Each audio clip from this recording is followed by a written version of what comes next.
Now let's look into what are the different components of a network we see in our day-to-day lives. So let's start with our very basic, our PC. Okay, this is our PC which we work on every day. It could be a laptop or it could be a desktop. So this laptop or a desktop then can be connected using an Ethernet cable to a switch. And this switch can then be connected to a router, or it could be a modem provided by our ISP, and this helps us to get to the internet. So this is an Ethernet cable.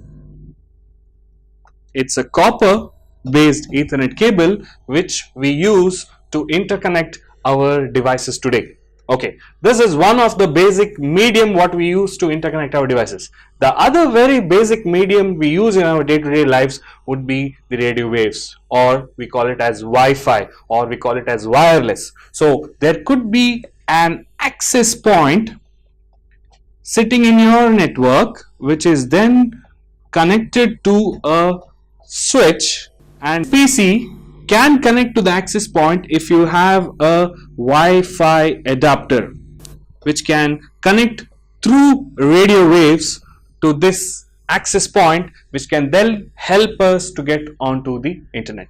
These networking devices what we have or see in our day-to-day lives can come from different vendors. Now we have multiple vendors who can provide us with this networking equipments. For example, it could be Huawei, it could be D-Link, it could be NetGear, it could be Cisco for that matter. So these networking devices have their own OS, and you have to know a little bit about the OS of the networking devices. Some have proprietary, some have open standard.